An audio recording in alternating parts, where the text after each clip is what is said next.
Buenas tardes, hermanos, amigos, se nos continúan diciendo. Bienvenidos al cuarto día del foro de primicias del año 2024 de la Iglesia de Dios Establece. Hemos venido hablando sobre el cristianismo, el desarrollo que ha tenido el mismo a lo largo de los años, el origen del pentecostalismo, y hablamos ayer un poco sobre la situación en la que se encuentra actualmente el pentecostalismo y el futuro del mismo. Ahora, estos dos últimos días vamos a cambiar un poco el formato y vamos a hablar sobre dos aspectos fundamentales para el cristianismo en general, a lo largo de la historia, en el presente y para el futuro, y también para el pentecostalismo como parte de ese cristianismo. Estos temas son la espiritualidad y la intelectualidad dentro del cristianismo. Para eso, el día de hoy vamos a estar conversando con el pastor Luis Soledad Román, pastor principal del Movimiento Dios Establece y de la iglesia local. Saludos, Dios les bendiga. Bueno, lo primero que les voy a decir es que tengo alergia. Y bueno, por no tenía pues estar aquí, así que si ven algunos movimientos extraños, por favor les pido que lo entiendan, pero es una actividad que tenemos prevista y no podemos evadir pues esta responsabilidad y debemos asumir el compromiso que nos hemos planteado. Vamos a hablar hoy básicamente de la intelectualidad dentro de la iglesia y vamos a ver la importancia que tiene estos conceptos para nosotros y básicamente queremos hacerlo y debemos hacerlo desde algunas perspectivas muy importantes, sobre todo de una premisa que se tiene dentro de la religión protestante, donde se cree y de alguna manera se ha estigmatizado el planteamiento de que ser pentecostal es sinónimo de ser ignorante. Lamentablemente hay cierta verdad en eso, pero no es toda la verdad. Hay elementos importantes que deben sacarse a la luz, manifestarse al pueblo del Señor y saber pues que el hecho de que se tenga un concepto así peyorativo en contra de la iglesia pentecostal, algunas personas lo merecen, pero no todos. Hay hombres, hay mujeres dentro de nuestras congregaciones que aman las letras también, aman el conocimiento y sobre todo aman la verdad. Así que desde este punto de vista nosotros queremos enfocarnos, ¿no? Y ayer, como les decía, claro, lo dije como se menciona tras bastidor, lo dije fuera de la cámara. Ayer me contenté mucho porque los que estaban exponiendo, ninguno llegaba a 30 años, pero podían manejar con mucha soltura, con mucha calidad expresiva, los conocimientos que se tienen con respecto al pentecostalismo, cosa que por lo general el mismo pentecostal no conoce esas cosas, su historia. Perdón. De modo pues que nosotros como iglesia tenemos como que un norte, tenemos un proyecto, y ese proyecto es de formación, de construcción de ideas que sean sustentables, que se puedan manejar durante el tiempo, y hay razones por las cuales tenemos que hacer esto. Hoy vamos a hablar de esa parte necesaria dentro de la iglesia, como es la intelectualidad. Ahora, yo me convertí al evangelio cuando tenía 17 años. Yo terminé mi bachillerato y no seguí estudiando por el planteamiento bíblico, que es bíblico, que dice que Cristo viene pronto. Pero luego se dijo que no era que Cristo venía pronto, sino que Cristo venía ya. Y ese Cristo venía ya, de alguna manera nos dijo a nosotros que el tiempo se había acabado. De modo pues que la gran mayoría de las iglesias pentecostales se convirtió como en un tabú y casi ninguno ya quiso estudiar. Y yo no quiero como que culpar a nadie de esa situación, yo me hago responsable por mi decisión. Yo decidí no estudiar. Recuerdo que mi mamá con lágrimas me dijo que continuara mis estudios. Pero yo no era más brillante en mi salón de clase, pero tampoco había caído de la nada. Yo me acuerdo que cuando yo me gradué, a mí me tocó dar el discurso de despedida, como uno de los mejores bachilleres. Y en realidad no lo era. Pero desde pequeño me enseñó a hablar, o sea, a tener forma de comunicar ideas, y eso cada vez que había que hacer una declaración o tenía que dar un discurso, mis compañeros me elegían pues con esos fines. Y yo siempre amaba poder conocer, estudiar. Me crié en medio de personas que, más allá de que éramos en Enrique Montes, carentes de algunos elementos como para el conocimiento. Mi papá no sabía leer, no sabía escribir, pero tenía una mente muy abierta, muy amplia, igual mi madre. Mis tíos sí eran dados a la lectura. De alguna manera yo me formé en esa idea, leyendo, y bueno, doy gracias a Dios por Calimán, por Namacú, por Agadú. Ustedes de repente no se acuerdan de eso, sí acordarse, pero se hace el Miami para que no sepan allá que tienen. Pero, y ahí uno se fue instruyendo, ¿no? En eso. Lo cierto fue que yo pues decidí no estudiar. Yo dije, me acuerdo de estas palabras, mi madre cuando hablaba de estudiar, yo bajé mi cabeza y ella estaba llorando, y yo le dije, mire, no cuente conmigo. No cuente conmigo porque yo quiero dedicarme a servir a Jesucristo. Yo tenía 17 años. Si un hijo mío le hubiese dicho eso a su mamá delante de mí, creo que todavía le estuviera conociendo bien, porque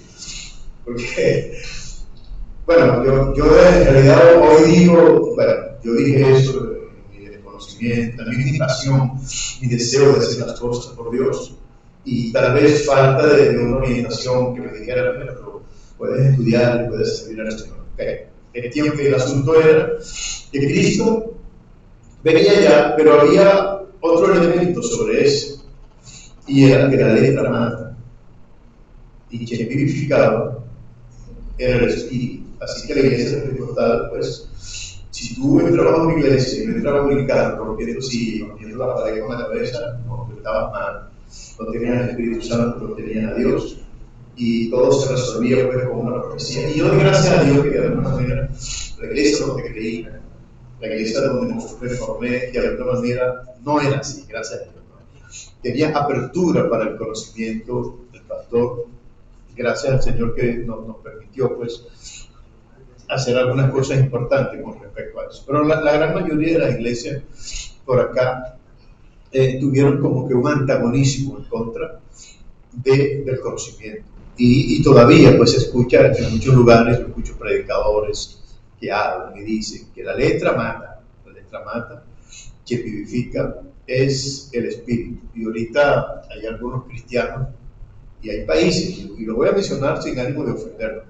República Dominicana, por ejemplo, hay muchísimos hombres de Dios en República Dominicana, mujeres de Dios, hombres que hablan la palabra de Dios, que saben transmitir el mensaje de la palabra de Dios. Hoy, por cierto, estaba viendo una entrevista a un pastor dominicano, un escritor de música dominicana, pero que ahora es pastor, y estaba siendo entrevistado por una muchacha joven, muy buena presentadora, por cierto. Creo que se llama Colombia Alcántara, creo que se llama, y lo que él estaba exponiendo allí me llamó tanto la atención que yo dije, es importante, ¿no? Lo que Dios puede hacer en los hombres y en las mujeres.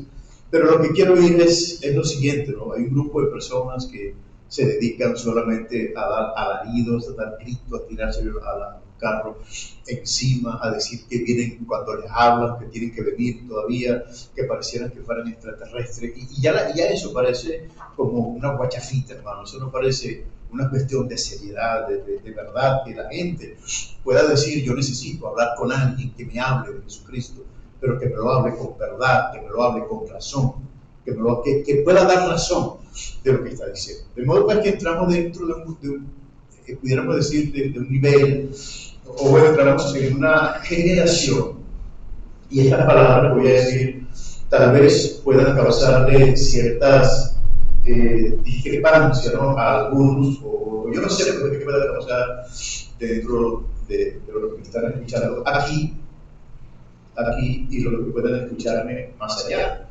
Y es lo siguiente: llegamos a una época, llegamos a una etapa de la vida, a una generación donde la razón, la fe debe ser razonada. Si nosotros creemos, pero debemos explicar ahora en qué creemos y por qué lo creemos.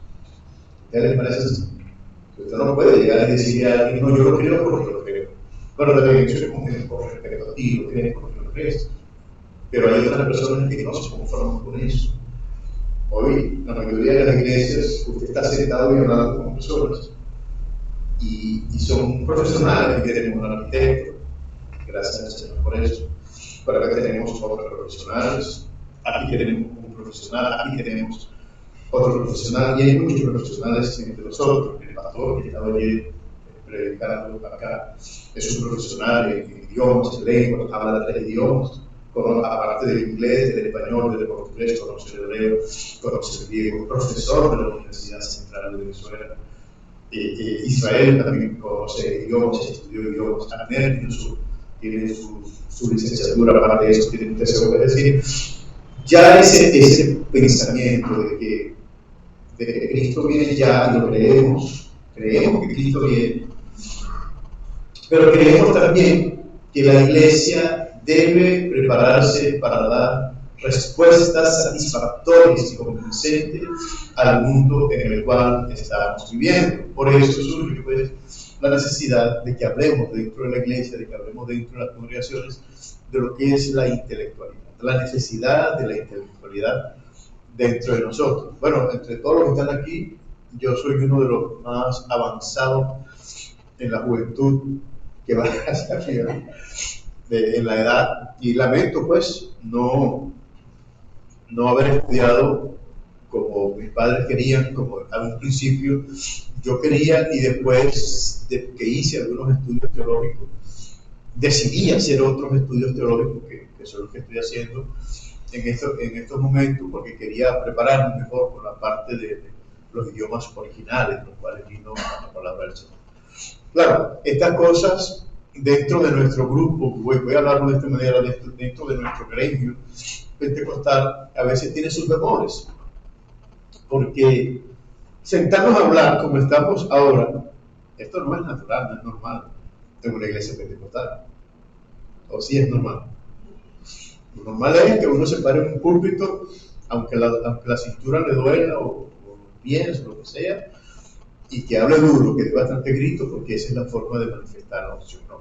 La unción, vean, la unción es una investidura, la unción es un llamamiento, es la autoridad que Dios te da para hacer las cosas. Y si quieres gritarlo, pues hazlo, pero no necesariamente tiene que ser así. De modo que hoy podemos tratar algunos puntos importantes de lo que somos y de las personas que han intervenido de una forma directa e indirecta en lo que somos, en la parte intelectual.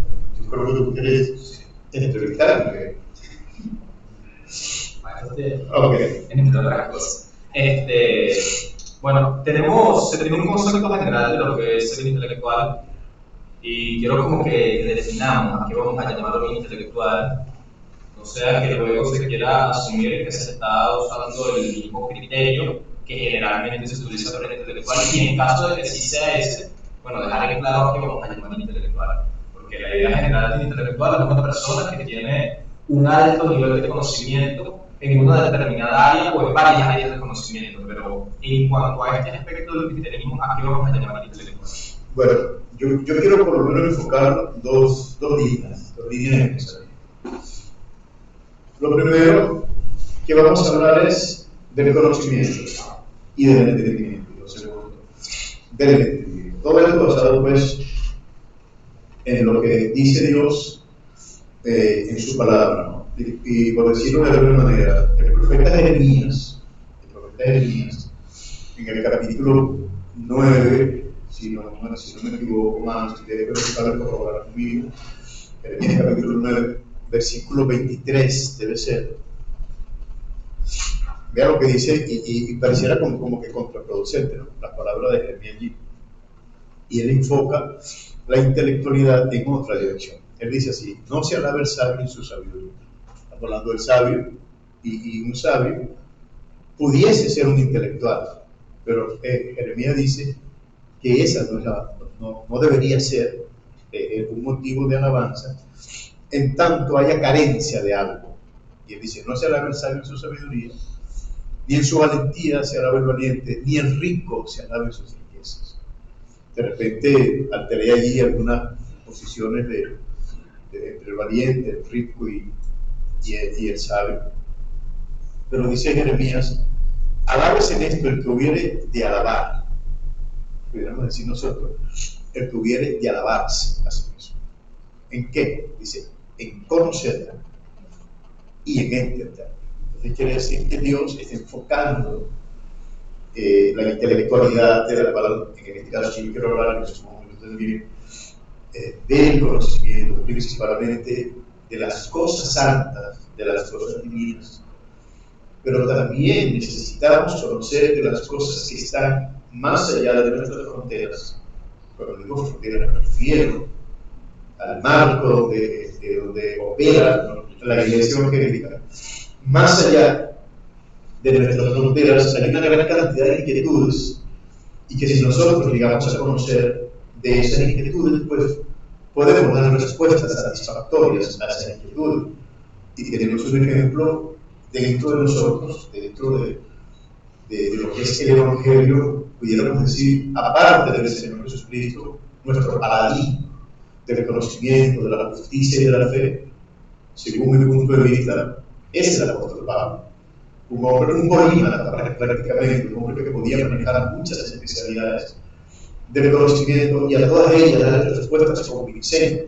Parecía que Pablo no tenía vacíos dentro de sus conocimientos en lo que él podía hacer. De modo que Pablo podía dar respuestas, si hablamos de religión, también podía dar respuestas de filosofía, y podía dar respuestas de geografía, de idiomas, de leyes. Es decir, que Pablo era un hombre, capaz, completo en todas estas cosas, y tendríamos que tocar un poco la historia de los que antecedieron a Pablo para saber desde dónde viene esto. Entonces, nuestro enfoque hoy deberíamos conducirlo hacia el conocimiento de las cosas santas, de las cosas de Dios, lo que Dios quiere, tratar de entender la voluntad de Dios, y como consecuencia tratar de entender la necesidad humana. Porque ¿cómo podemos dar respuestas si no entendemos? Y ahí la importancia, ¿no? ¿Cómo cobra importancia la palabra del Señor Jesucristo, en aquella famosa parábola que está en el libro de Mateo, capítulo 3? Ustedes deben acordarse de eso. Estamos hablando de la parábola del sembrador. ¿Recuerdan esto? ¿Recuerdan la parábola del sembrador? Y la primera parte de esa parábola, el Señor Jesús dice que el sembrador salió a sembrar, y mientras sembraba, parte de la semilla cayó junto al camino. En la interpretación de esa parábola, Cristo dice: los que cayeron junto al camino fueron aquellos que oyeron la palabra con gozo, pero no la entendieron. ¿Aló? No la entendieron. Cristo continúa su discurso y dice, es decir, que los pájaros, las aves del cielo vinieron y sacaron la semilla que estaba en sus corazones. ¿Hay posibilidad de que la semilla que una vez haya caído en el corazón sea desarraigada? Cristo dijo que sí. Bueno, Calvino dice que no, ya después que son salvos ya no puede, ahí no puede haber otra cosa. Pero Pablo dijo no, sí. Fue arrancada la palabra. ¿Y en qué consistió eso? Bueno, que no entendieron. De modo pues que dentro de esas prácticas donde nosotros vamos avanzando al conocimiento, y no sé, Ander, si tú me querías o me estabas preguntando esa parte de la intelectualidad, refiriéndonos a altísimos estudios o a altos estudios. Si es así, bueno, pudiéramos hablar de un estudio medio, pero también hay científicos que necesitan que alguien les hable la palabra del Señor y seguramente vamos a utilizar sobre esos elementos de la ciencia, de lo que ellos tienen. Entonces, ¿en qué nos enfocamos? Debemos entender. ¿A quién? A Dios. ¿A quién? A su palabra. ¿A quién? Y al hombre. Si nosotros podemos entender por lo menos la palabra de Dios, entender a Dios, pues es como que una pretensión muy alta. Sin embargo, hay cosas de Dios que podemos entender. Lo que está revelado de Dios, eso lo podemos entender. La palabra de Dios y sobre todo entender al hombre. Porque no hay cosa más difícil en el mundo que entender al hombre. Y como siempre les he dicho, que la obra de Dios son seres humanos. Necesitamos tratar de entender. Bueno, quería como delimitar claramente de qué estamos hablando, porque a veces cuando se habla de forma muy general, hay personas que lo entienden, pero lo quieren mal utilizar y hay otros que no lo entienden. O sea, que dicen, oye, mira, el pastor está diciendo que yo tengo que tener una licenciatura para ser un buen cristiano. Y hay otro que sí entiende lo que se quiere decir, pero para discutir, va a decir, oye, eso ahí está mal. Entonces quería como que dejar claro bueno, está bien. cuál es el punto. Eso se resume también. Hermano, para ser salvo no necesitas ni siquiera saber leer ni escribir. Porque la salvación es un regalo, un don que da Dios.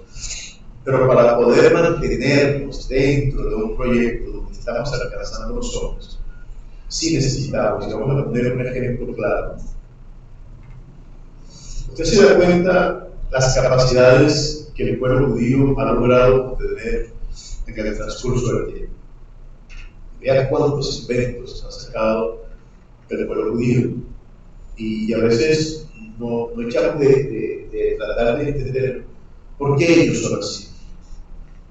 Son construcciones mentales que proceden de unos elementos, los cuales las personas a veces no se dan cuenta.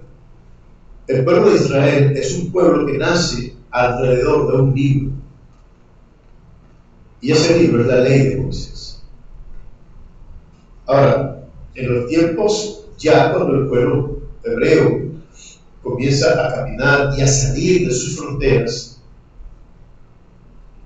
en la gran mayoría de los pueblos existía un analfabetismo horrible, horripilante. Casi nadie sabía leer ni escribir. De hecho, incluso en el imperio persa, en el imperio babilónico, en el imperio asirio, un rey que supiese leer y escribir era una persona, un dechado de virtudes. Y sabían, pero eran forzados a eso. En aquellos tiempos, bueno, el pueblo judío tuvo la virtud de por ser formado alrededor de un libro y por mandamiento tenía que leer ese libro. Era obligatorio para el judío aprender a leer. Es decir, que la necesidad de entender la ley, la necesidad de estudiar la ley, por supuesto, porque necesitamos herramientas para eso. ¿Y cuál era la herramienta? El conocimiento de las letras. Y sobre todo el idioma hebreo, el lenguaje hebreo, que, no, claro, yo digo aquí analfabetización o alfabetización, como que estuviéramos hablando en términos occidentales, porque hablamos del alfabeto, como que fuera griego, pero ellos no, ellos hablan del alefato. Porque pudiéramos decir su alefato, pues lo que nosotros tenemos como nuestro abecedario, el de ellos es consonantal, no tiene vocales. En su primera de cambio no tiene vocales. El idioma hebreo es precedido por otro idioma, el paleohebreo que llaman, pero su escritura está muy relacionada allí con la fenicia y esas cosas. Pero lo que quiero decir y dejar claro es lo siguiente: ¿cuál es una de las causas, pudiéramos decir, aparte de la gracia de Dios, aparte del amparo, de la ayuda de Dios que tenía el pueblo hebreo? Era el conocimiento de las letras. Eso le dio mucho valor al pueblo judío, porque los libró, en cierto modo, de la ignorancia. De modo que usted podrá conseguir un judío pues, que sea pobre, eso es posible, ¿no? Y lo es. Pero que no sepa leer ni escribir es muy difícil. Me refiero judío formado por judíos. Es muy difícil, porque para ellos aprender a leer o escribir era como para nosotros aprender a comer, porque necesitaban eso para vivir. El judío necesitaba la ley para vivir, y para eso necesitaba leer. Ahora, y les digo, ¿cómo pudiéramos nosotros, occidentales, venezolanos en este caso, leer un escrito que no tenga vocales? ¿Sería fácil o sería difícil?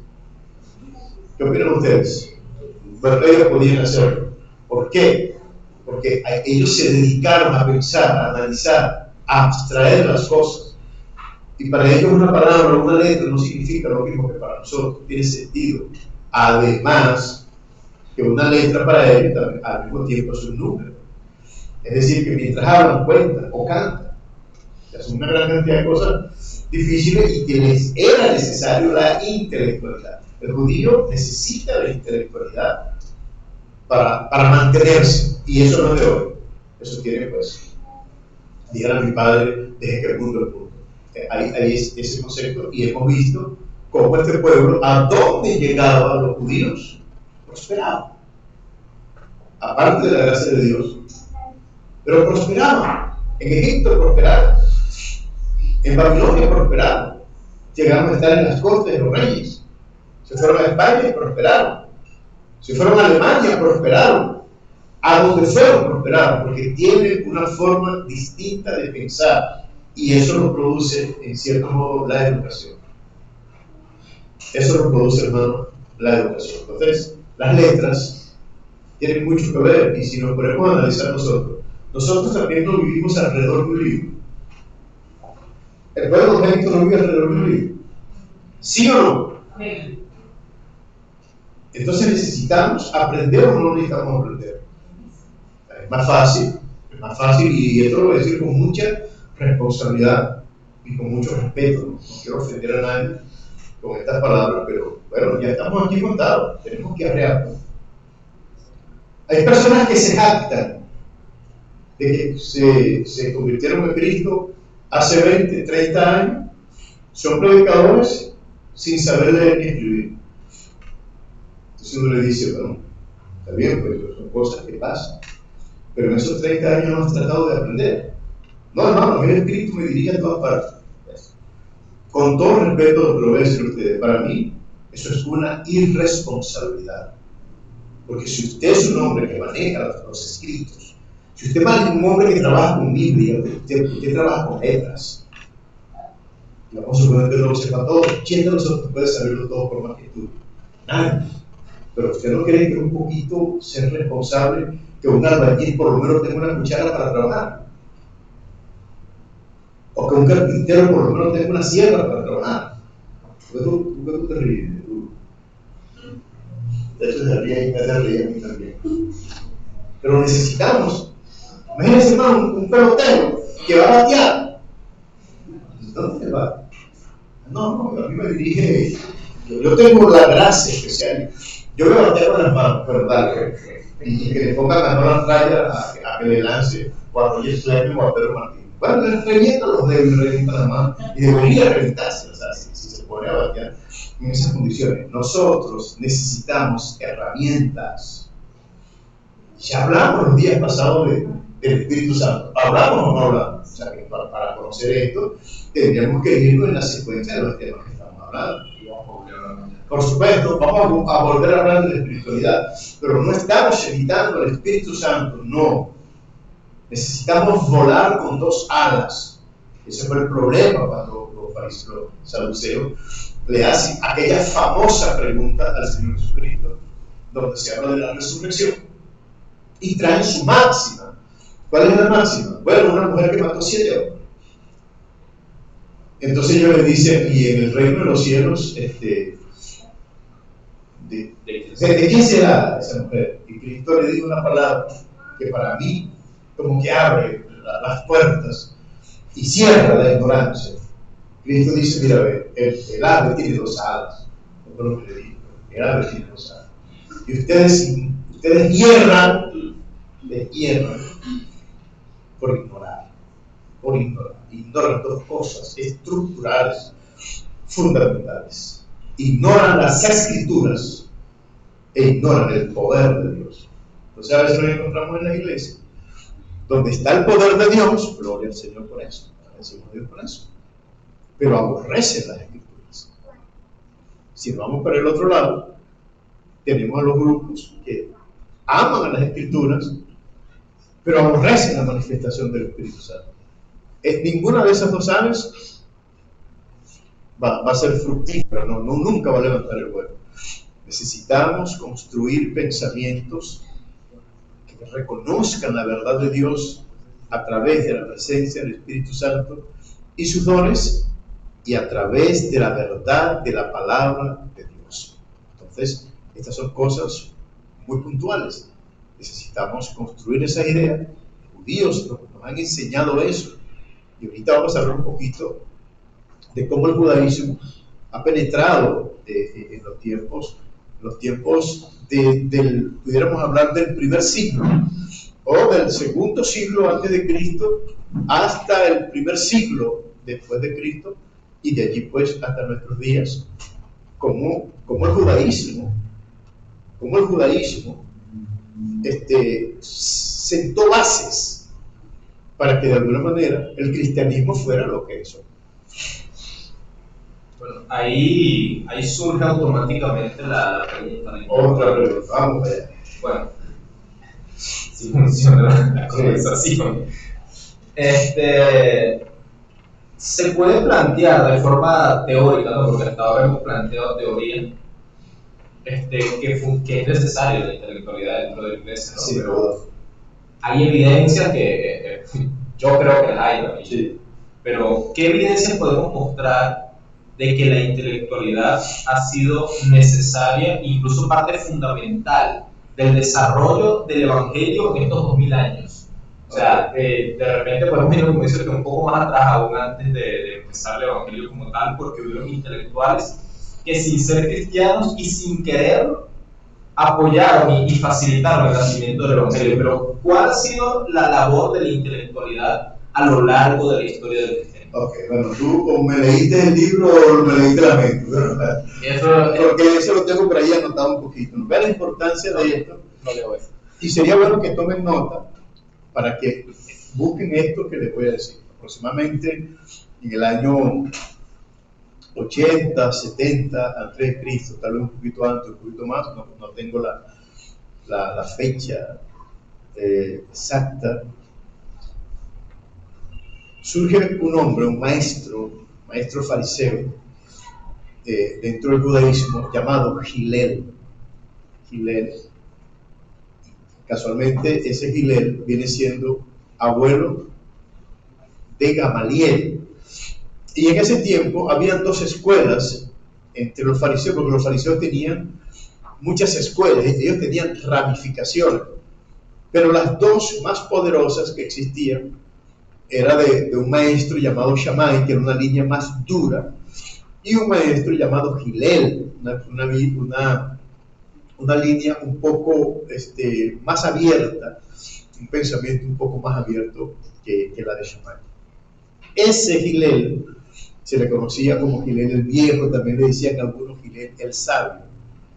Él es uno de los que comienza a estructurar, a regular los pensamientos del judaísmo, y también a trabajar en cada una de esas cosas en las cuales se vuelve el judaísmo. Yo no soy experto en el judaísmo y por eso no voy a mencionar las cosas que ellos hacían, porque es capaz que uno que sí lo sea me esté escuchando y quiera corregírmelo. Y podrían hacerlo, eso no es algo que esté mal, que alguien se meta en lo que uno está hablando y quiera corregir algo. Eso es normal, ¿no?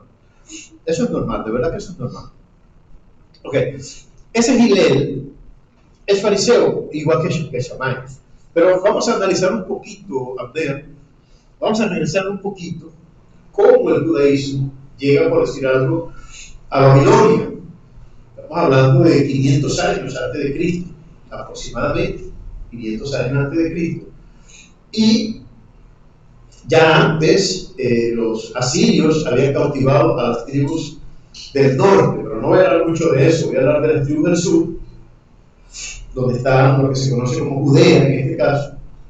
Son llevados a Babilonia y por allá ellos comienzan, porque Jeremías le dice, hagan casas, construyan hogares, cásense por allá, porque ustedes no vienen ahorita. Ya va a pasar un tiempito por allá. Y luego sale otro profeta y dijo, no, dentro de unos días el pueblo volverá. Y Jeremías dijo, amén. O sea, eso significa, ojalá, así sea. Pues. Pero lo que Dios me dijo a mí es que van a pasar 70 años en aquel pueblo. Así que ustedes prepárense, construyan casas, construyan hogares y hagan todo lo que tienen que hacer como viven las personas. Vivan bien, es lo que le está tratando de decir. Ya ustedes conocen más o menos lo que aconteció con Daniel, con todas esas cosas, la forma como Daniel llega a trabajar con varios imperios, con varios reinos. Okay. Pero ahí ellos tienen contacto, según lo que dice la historia. Tienen contacto, y esto que les voy a decir, traten de analizarlo bien, porque a veces nosotros pensamos que todo sale de la nación, de la, geográficamente hablando, de la región hebrea.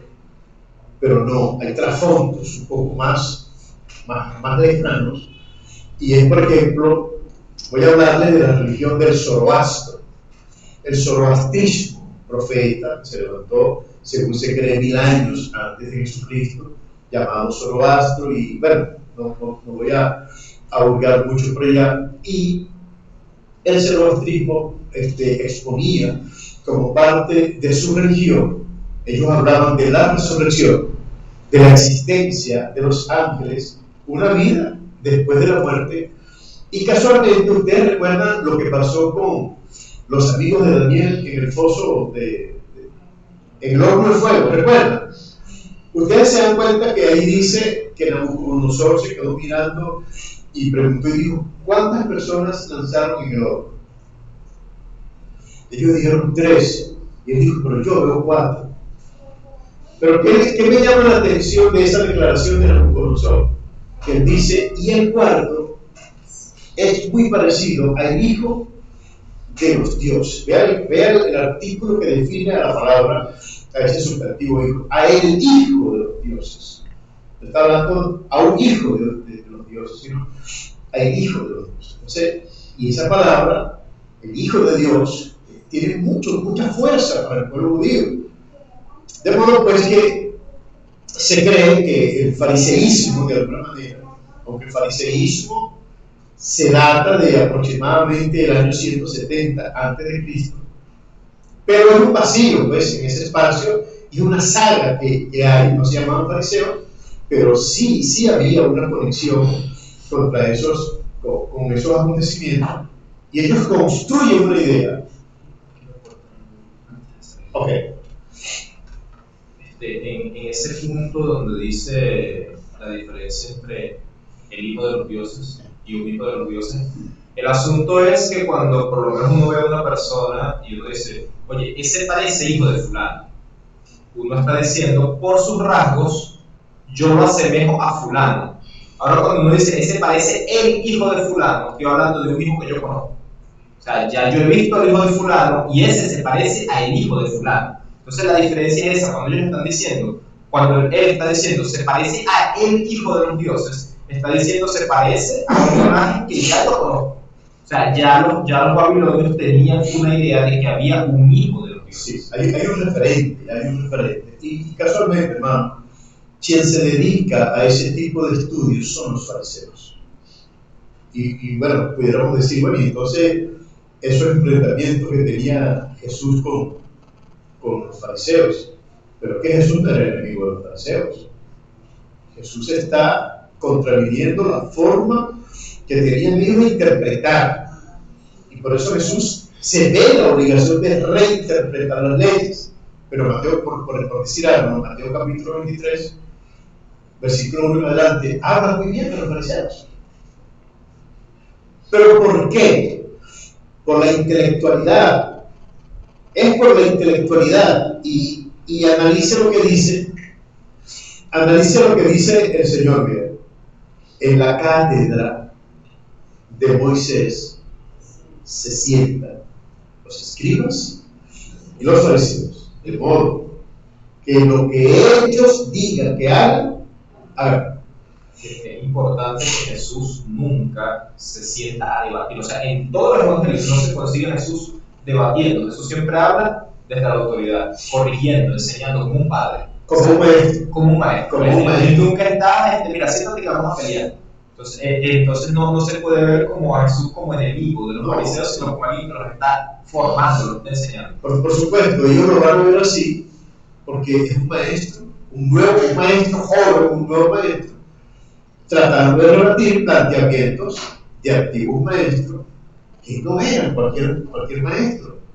Porque estamos hablando que dentro de ese gremio se encontraba un hombre llamado Gamaliel, que es nieto de Gilel, uno de los hombres más eminentes que ha nacido en el pueblo hebreo, en cuanto a literatura, en cuanto a su parte de la intelectualidad, al punto que cuando la Biblia habla de Gamaliel, dice que era venerado entre los judíos, hermano. ¿Qué puede significar? ¿Qué carga semántica debe tener? Para nosotros como occidentales de repente no sea tanto. Pero que alguien sea venerado entre los judíos. Hermano, los judíos contaron con los profetas. ¿Quién era este hombre que era venerado entre los judíos? Porque pudiéramos hablar por decir algo de Nicodemo, que no era tampoco ningún caído de la mano. Pero ¿qué dice la Biblia de Nicodemo?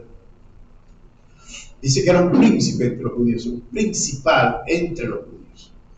Bueno, había muchos como Nicodemo, pero como Gamaliel no había muchos. Dice que era venerado y había muchas razones. Una de ellas que tiene una línea ascendente, viene de una línea de mucho peso, de mucha fuerza, de un hombre llamado Gilel. Y no es casualidad que en ese momento Gamaliel hace un análisis, que el hombre se sentó y hizo un análisis, pudiéramos decir un análisis estadístico, porque trabajan con un número que ellos podrán corregir. ¿Por qué? Porque sacó cuenta y dijo, pero ustedes se dieron cuenta que se levantó un hombre llamado Teudas y había muchas personas con él y cuando lo mataron, ya se acabó todo. Se levantó Judas, el Galileo. Y lo grande de esto es que hay registros históricos de esto. O sea, que se puede buscar en la historia si existió el tal Teudas y si existió el tal Judas de Galileo. Y si existió el tal Gamaliel, es historia. O sea, no es algo que se está inventando, es historia. Entonces, dentro de esa perspectiva, tenemos a Gamaliel como es uno de los estructuradores de la secta de los fariseos, pero puntualmente de esa línea llamada de la línea de Gilel, y es Gamaliel el maestro de el más grande de los predicadores que ha tenido el Evangelio. Estamos hablando que Gamaliel es el maestro del apóstol Pablo, el paladín de la predicación del Evangelio, y tal vez, digo yo acá como por no atribuir tantos elementos a ese asunto, tal vez, según mi punto de análisis, tenía que ser Pablo. No podía ser un discípulo de Shammai. No podía ser un discípulo que viniese por esa línea dura. Tenía que ser un discípulo que tuviese las características de Gilel, y de Gilel pasadas a Gamaliel, y de Gamaliel pasadas al apóstol Pablo. ¿Por qué? Porque tenía una línea más abierta, y es evidente, amados hermanos, que quien trae la predicación al mundo gentil no es la iglesia de Jerusalén, es la iglesia de Turquía. Y el paladín de esa iglesia como misionero para las naciones fue el apóstol Pablo. Quiere decir que cuando nosotros hablamos de esa parte, porque Pablo se iba a enfrentar a la edad de oro de la filosofía. Pablo se iba a enfrentar a pensamientos duros, y tendríamos que analizar un poquito eso, y voy a tomarlo como referente. Claro, en este caso ya no al apóstol Pablo, sí al apóstol Juan, por lo menos el escritor del libro de Juan. Esa declaración que hace el libro de Juan al decir que al principio era el verbo, y el verbo estaba con Dios, y el verbo era Dios. Y nosotros pues leemos, así como nos lo trae la Biblia a nosotros, la Reina Valera, porque la Reina Valera es una traducción, pero sí, desde 1960 para acá en adelante, es una traducción tomada que se nutre de una traducción llamada la Vulgata Latina, de un hombre muy importante del siglo, no recuerdo si el siglo XIV, el siglo XV, era contemporáneo con Martín Lutero, llamado Erasmo de Rotterdam. Él era holandés. Entonces, este hombre tradujo lo que llaman la Vulgata Latina, y de ahí sale lo que hoy tenemos como la Biblia del 60, la Reina Valera, que casi todos nosotros utilizamos, y ahí utiliza la expresión, la palabra verbo. Por supuesto, nosotros gramaticalmente en el español conocemos el verbo como la parte que le da acción a la oración, pero no se refiere a esa parte. El verbo es lo que se conoce en griego como el logos. Y cuando estamos hablando del logos, hay muchas ideas en los tiempos del apóstol Juan acerca del logos. Había un judío precisamente en los tiempos del apóstol Juan, llamado Filón de Alejandría, que vivía en Alejandría, que era la cuna del conocimiento. Fue precisamente en Alejandría donde se traduce la Biblia del Antiguo Testamento al griego. Estamos hablando de lo que se conoce como la Septuaginta. Esa es otra historia. Pero ya desde los planteamientos griegos se hablaba de Heráclito cuando habla precisamente de una figura llamada el logos, pero está hablando de la inteligencia, está hablando del orden, está hablando de un ser que no sabemos si es ser. Aristóteles le decía el nous, porque es la idea, el conocimiento, la sabiduría, y Juan recoge todas esas ideas y dice: el logos es Dios. Ahora, ¿cómo demuestra Juan? Porque nosotros nos lo está trayendo la Biblia, y nosotros vamos a discutir eso, porque creemos que Juan, el libro de Juan, es inspirado por Dios, y si es inspirado por Dios, pues no lo discutimos. Decimos: el logos es Dios, el verbo es Dios, el verbo es Dios. Yo lo creo. ¿Ustedes lo creen? Creemos eso. Pero ¿cómo hacía Juan para que le creyeran en aquel tiempo que el verbo es Dios? Bueno, él necesitaba herramientas para demostrar en ese tiempo que el verbo era Dios. Es decir, que Juan tuvo que hacer un trabajo apologético en ese tiempo, igual como los hombres del primer siglo, aquellos grandes apologistas del primer siglo, de repente tocaremos algunos de ellos. Pero vamos a volver a los fariseos. Ya te doy la palabra, ¿ya? Vamos a volver a los fariseos para que nosotros podamos verlo, y ciertamente hoy, cuando se quiere ofender a alguien dentro de la iglesia, le dicen: tú eres un fariseo. Pero vaya que los fariseos nos aportaron bastante, porque Cristo dijo: si vuestra justicia no fuese mayor que la de los escribas y fariseos, no entraréis al reino de Dios. Quiere decir que de alguna manera los fariseos fueron frontera y fueron base para el cristianismo del primer siglo, y de ahí en adelante todo lo que nosotros tenemos. Es decir, que bueno, Cristo refutó el planteamiento fariseo, pero en algunos momentos también avaló y habló a favor de los fariseos al decirle: hagan lo que ellos dicen. Hagan lo que ellos dicen. ¿Quién lo está diciendo? Cristo. Cristo lo está diciendo. Y llama a un eminente fariseo de aquel tiempo, el apóstol Pablo, y se lo entrega al mundo. Aquí tienen a un hombre. ¿Por qué no llamamos a fariseo? ¿Por qué no llamamos Mesenia? ¿Por qué un fariseo? Bueno, algo importante hay algo importante allí, y es que los fariseos, su nombre es apartados. Claro, en el hebreo se utiliza otro nombre, kadosh, y no para referirse a fariseo, sino a santo, kadosh, a santo. Pero en este caso, un hombre es apartado. ¿Pero apartado para qué? ¿Para qué se apartaban los fariseos? Bueno, una de las cosas de las cuales los fariseos se apartaban era para estudiar la palabra, para estudiar las escrituras. ¿Se acuerdan aquellas palabras que le dijo el Señor Jesucristo a los ancianos de Israel, entre ellos a los fariseos, en el libro de Juan capítulo 5, versículo 39? Es un versículo muy famoso. Le dijo: escudriñen, ustedes escudriñan las escrituras. ¿Por qué?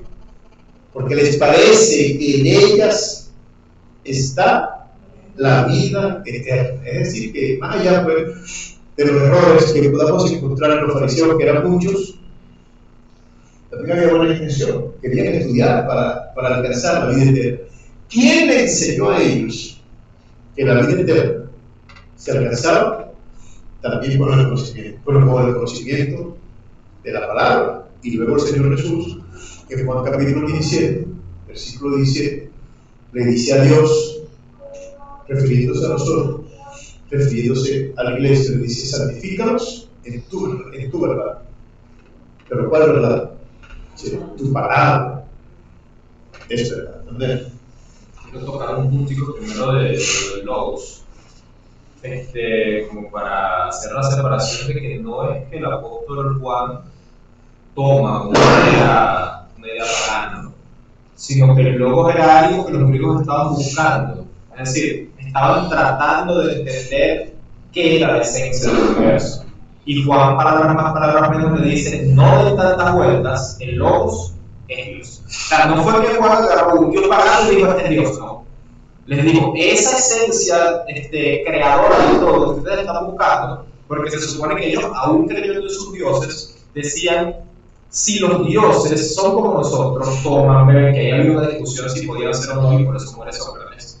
Pero ellos dicen: si los dioses son tan similares al humano, tiene que haber algo más grande que Zeus, tiene que haber algo más grande que todo eso. Y comienzan a crear una idea que llaman logos, pero no la tenían definida todavía. Dicen: hay algo, pero no sabemos qué es. Y por eso la palabra dice: conocieron a Dios. O sea, de alguna manera los griegos estuvieron cerca de llegar al entendimiento de Dios. Dice: pero no le glorificaron como a Dios. Sin irnos mucho para allá, estamos hablando de que los griegos estaban llegando a una idea cercana. Y Juan dice: oye, mira, no le siguen dando tantas vueltas. Ese logo que ustedes están buscando era Dios. Entonces, en el principio estaba con Dios. Es todo ese capítulo 1 de Juan. Y Juan comienza a soltar argumentos para presentar por qué ese logos es Dios, ¿no? Volviendo a la parte de los fariseos, ¿qué sucede? Estamos ante un grupo de personas que se está encontrando con un hombre que les viene a presentar una intelectualidad distinta a la que han recibido de sus padres. Y ahí fue donde se complica los fariseos con Cristo.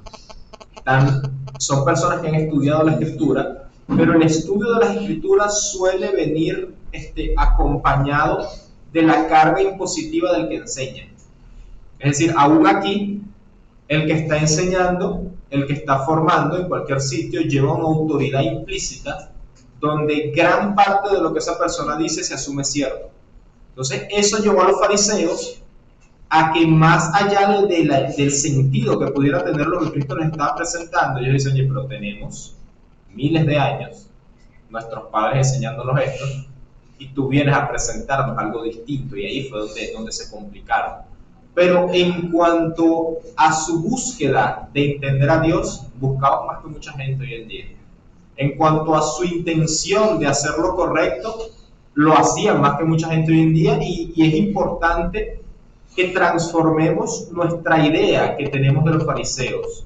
¿Por qué? Porque Jesús dice, uno de los puntos que pone Jesús es que nuestra justicia debe ser mayor que la de los fariseos. Y claro, si nosotros tenemos a los fariseos como uno fuera de orden, unos desordenados, nosotros decimos: bueno, la justicia, más que los fariseos, todo el mundo.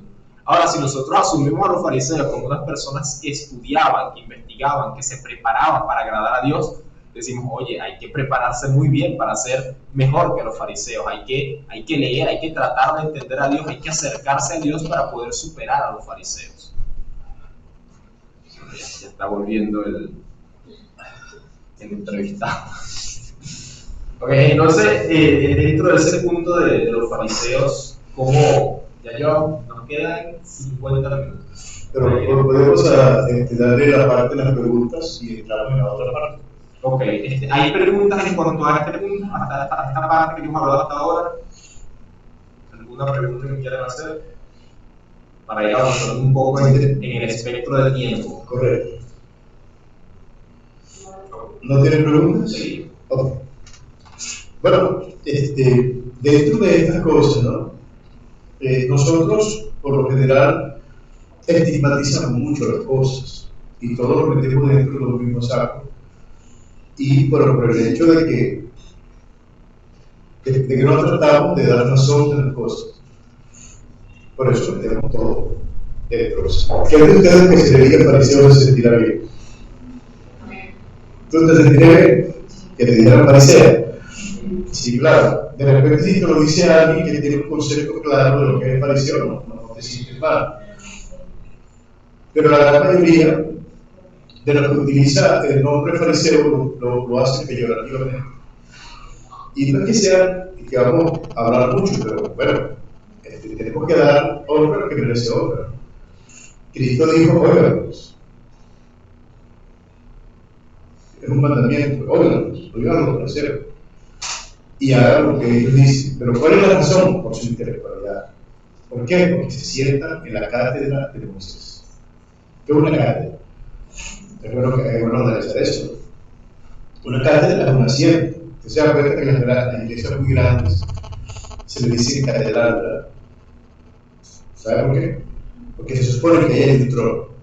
Y esto no significa que lo haya, pero se supone que ahí hay un trono. Y ese trono se llama precisamente cátedra, un lugar donde se enseña, un lugar donde se gobierna también. Entonces, y en una universidad, una persona que enseña, a la materia, semánticamente, también se le dice cátedra. Y al que enseña, se le dice catedrático. Entonces vean cómo la cátedra ha tomado fuerza en todo este asunto. Pero en realidad, la cátedra es un lugar donde tú te sientas. Y al sentarte, reposas allí. Y el conocimiento, de alguna forma, hace que reposes. Se cuenta una anécdota, ¿no? Cuenta una anécdota que en una ocasión, yo no voy a decir que es verdad, pero yo se lo voy a repetir a ustedes. Y si no es verdad, como dicen en mi tierra, que lo pague quien lo dijo.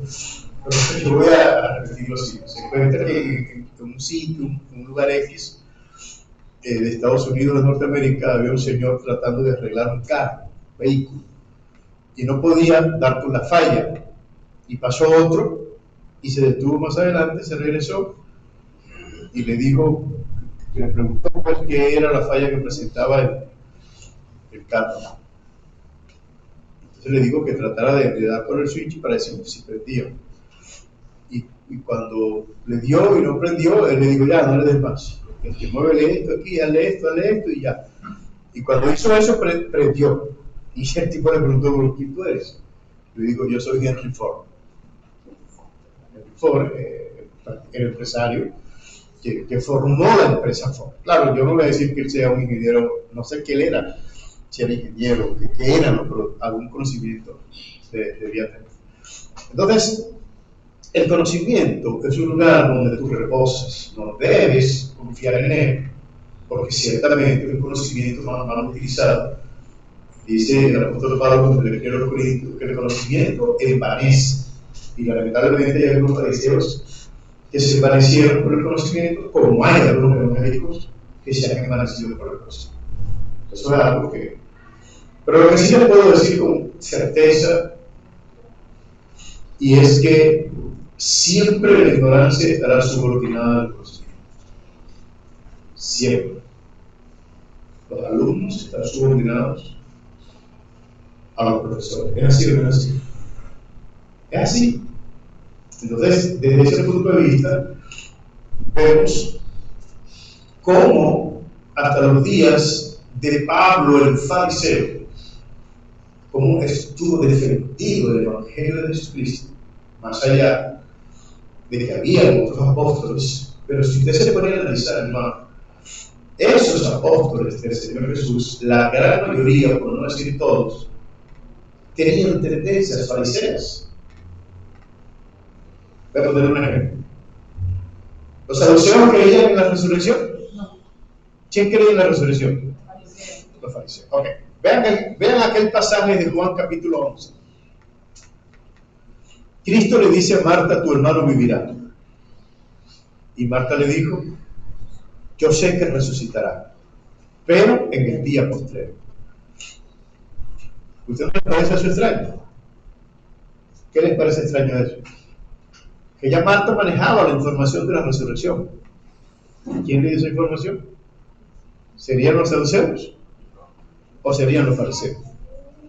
O cuando Cristo mismo dice que esto es el cumplimiento de la ley y los profetas. Los saduceos no tenían los profetas como inspiración. Y Cristo dice, de esto depende la ley y los profetas. Y los salmos también, Cristo menciona a los salmos. Pero todos esos son planteamientos fariseos, porque los saduceos solo creían en la Torá, solo creían en el Pentateuco. De modo pues, que estamos viendo entonces que en el grueso de la mayoría del pueblo de Israel, que comenzó a creer en las promesas de las profecías bíblicas, que comenzó a creer en la esperanza de Israel, que comenzó a creer en todos esos elementos importantes y ver a los salmos como planteamientos mesiánicos, no fueron los saduceos, fueron los fariseos. Así que la construcción de lo que se conoce como la esperanza de Israel es producto de la intelectualidad del fariseo. ¿Qué les parece? Dios, por supuesto, pero necesitó un medio. Dios necesitó herramientas. Y en ese espacio terminó el último de los profetas y hasta llegar a los tiempos de Juan el Bautista, que Cristo lo define como el último de los profetas. Pero antes de Juan el Bautista, se cree que hubo un periodo de silencio. ¿De cuánto? De 400 años. ¿Cómo se sostuvo el pueblo de Israel en esos 400 años de silencio? ¿Quién los ayudó? Por supuesto, Dios los ayudó, pero ¿a través de quién? A través de pensamientos como los fariseos. No voy a decir que los fariseos porque no existieron en esos 400 años, sino en el segundo siglo antes de Cristo, pero yo considero pues que había líneas que venían de otros elementos que fueron fortaleciendo el pensamiento fariseo y comenzaron a estudiar las escrituras a la falta de la profecía. Comenzaron a estudiar a esos profetas que ellos mismos, los judíos, dieron muerte, y sale el Talmud, y salen todos esos libros importantes para el pueblo de Israel, que más allá pues que algunos de ellos no aceptaron a Jesucristo hasta el día de hoy, bueno, los judíos se mantienen por esos planteamientos fariseos, porque de los fariseos surgieron los masoretas, y de los masoretas surgieron las escuelas rabínicas que tenemos en los días de hoy, y puedo hablarle incluso un poquito de escatología, al decirle, yo me atrevo a decir esto, que los 144,000 tienen que ser discípulos fariseos, ya cuando la iglesia no esté aquí. Será que hacemos otro foro, porque hablaremos de la Apocalipsis y de esas cosas. Ok. Hay una pregunta que está más dentro de este punto que de lo siguiente. Dice así: cuando se dice oigan a los fariseos porque enseñaban de forma correcta, ¿debemos también practicar sus ritos, sus tradiciones de la ley ceremonial? Bueno, Cristo dijo, pero no hagan lo que yo hago. Y por eso me limité solamente a oír y no a hablar. Ahora, un fariseo, hay un fariseo que tiene un encontronazo fuerte con el resto de los apóstoles judíos y con el resto de la escuela de Jerusalén. ¿Cuál es ese fariseo? Pablo. Y de verdad, hermanos, sin ánimo de menospreciar a nadie, ¿no? En ese sentido. Pero si alguien tenía conocimiento y tenía como que estatus, y tenía como que las herramientas para enseñar una doctrina a los gentiles, era Pablo. Y el libro de Gálatas es una maravilla, el libro de Gálatas es una maravilla, y aunque dicen algunos que es un libro pseudoepígrafe, Es decir, que no fue escrito por el apóstol Pablo y que el nombre que lleva de Pablo no debería llevarlo porque no es el nombre del apóstol Pablo. Y le digo, wow, pues este libro no lo escribió Pablo, entonces ¿quién lo escribió? Y ese libro de Gálatas maravilloso, donde dice, hace una declaración al decir, si lo que destruí, lo mismo vuelvo a edificar, transgresor me hago. Y estamos hablando pues, de puntos del judaísmo, que tiene que ser un fariseo del talante del apóstol Pablo, cuando nos está diciendo, ya te hiciste circuncidas, de la gracia has caído. Y cuando dice, pero ¿para qué estás celebrando fiestas, o lunas nuevas, o años, o meses? Si Cristo, si el fin de la ley es Cristo, y no significa eso, fin que se acaba, sino fin como propósito. La intención de la ley, del cumplimiento de la ley, era hasta llegar a Cristo. Entonces, en ese sentido, yo trato de ser, pues, para decir, como dijo Cristo, hagan lo que ellos dicen, pero no hagan lo que ellos hacen. Entonces, vamos a irnos a la cátedra de Moisés. Todo pensamiento que estuviese fuera de lo dicho verdaderamente por Moisés, ese tenía que respetarse. Y buena la pregunta, no sé quién la hizo. Empieza a pasarme las preguntas. No, está bien. Está bien, pero te voy a decir algo, ¿no? Porque para que veas algo, Daniela, importante, y quiero que lo mantengas allí en tu mente y en los cielos. ¿Saben que con los fariseos pasó algo? Que ellos, aparte de la ley de Moisés, la ley escrita, ellos sacaron lo que llaman la ley oral. Y Cristo, con respecto a la ley oral, dijo, ustedes oyeron que fue dicho esto. ¿Se acuerdan? Amarás a tu hermano, a tu amigo, y aborrecerás a tu enemigo. ¿Recuerdan? Bueno, eso no está en la ley de Moisés. Eso está en la ley oral de los judíos, en lo que ellos enseñaban. ¿Oíste que fue dicho eso? ¿Oíste que fue dicho esto? ¿Oíste que fue dicho esto? Ellos dicen que Moisés no pudo estar 40 días arriba en el monte para que Dios le diera solamente 10 mandamientos. Que Dios tuvo que darle una gran cantidad de mandamientos, pero que no se escribieron. Eso es lo que ellos llaman la Torah oral. Por eso Cristo fue tan puntual. Que tenían varios, por cierto. Sí, pero por eso Cristo fue tan puntual al decir la cátedra de Moisés. Es decir, lo que está escrito de Moisés. No lo que se dijo que Moisés dijo, sino lo que Moisés escribió. De modo que haciendo un poco de spoiler, eso es parte de lo que vamos a hablar en el foro que queremos hacer de cerrando el año, de los temas del judaísmo, de cómo vienen esas distintas tradiciones morales y esas cosas, pero no me va a meter mucho para allá. No te metas para allá. Esa es otra cosa que vamos a hablar. Entonces, sucedía eso, que había prácticamente dos leyes, una escrita y una oral. Entonces Cristo dice, no, vamos a la oral, a la que está escrita, vamos a la que está escrita. Y luego Pablo comienza a interpretar, porque es un dato importante, y yo no sé si en estos días lo conversamos y lo hablamos, cuando llegue el momento, hermana Daniela, en que Dios le quita la autoridad farisea. Precisamente en el mismo libro, capítulo 23 de Mateo, versículo 34, Cristo le dice, yo le voy a mandar sabios, profetas y escribas, y de ellos a unos matarán, a otros crucificarán, a otros perseguirán. Y ya, Mateo 16, dice la Biblia que Cristo le dijo a Pedro, te voy a entregar las llaves a ti. Y Lucas capítulo 11, versículo 52 por ahí, dice la Biblia que Cristo le dijo a los fariseos y a los saduceos, ustedes cerraron las llaves, la puerta del conocimiento, la puerta de la ciencia.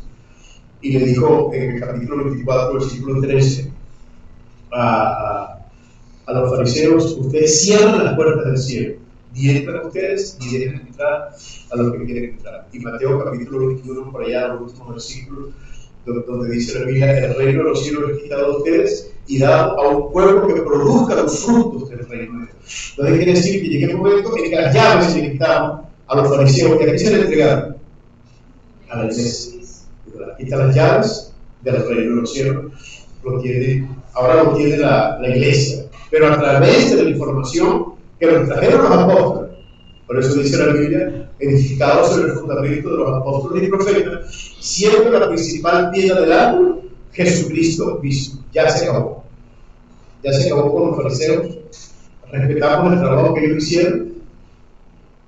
Damos gracias al Señor por los fariseos, como el apóstol Pablo, pero ya no los necesitamos. Agradecemos lo que nos dieron, pero Cristo mismo le quitó la llave y le dijo a la iglesia: aquí está, ahora sí. Ya Dios les envió profetas, les envió maestros, sabios, y les envió escribas. ¡Bum! ¿Escribas para qué? Bueno, porque ya van a escribir el Nuevo Testamento. Y es lo que nosotros tenemos hoy para continuar. Ok. Continuamos. Ok, entonces, una vez culminado el planteamiento farisaico, tenemos ya la iglesia. Tenemos la iglesia. Primer siglo. Una vez tenemos la iglesia, ¿cómo ha influido la intelectualidad a lo largo de la historia de la iglesia? O sea, y bueno, tenemos 40 minutos para resumirlo.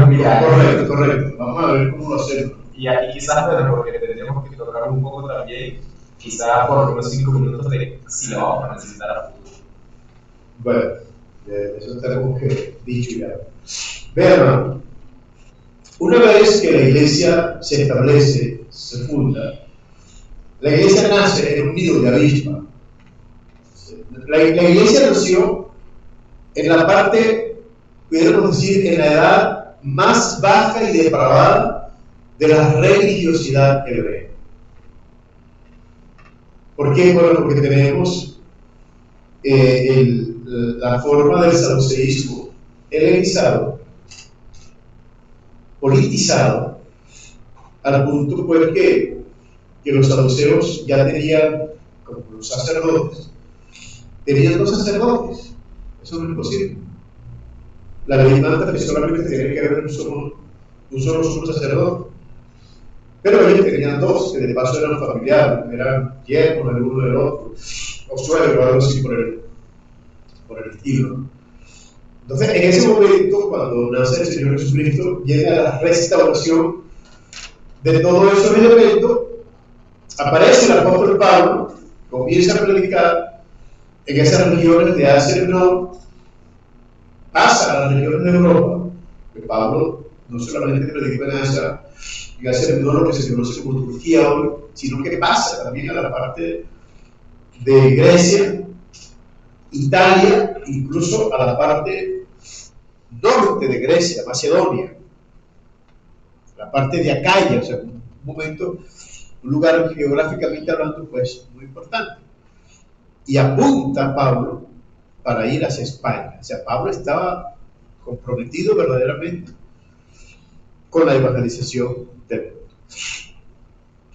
Estoy un poquito congestionado y si me permiten que vaya hablando un poquito poco. Hay una pregunta por ahí.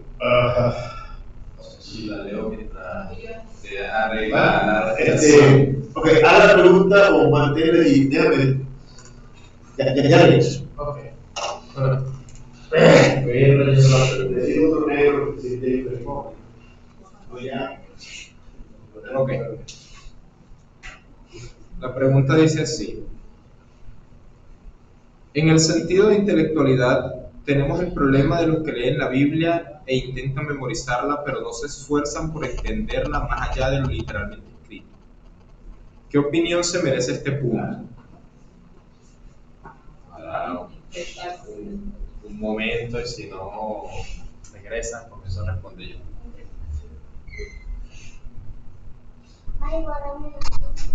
Ok. Bueno, el planteamiento. Bueno, bien.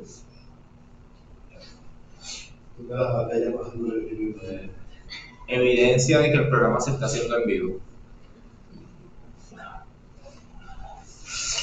Ok. Disculpe, me pregunté de también. Voy a resumirle la pregunta porque fue larga para no leerla completa otra vez.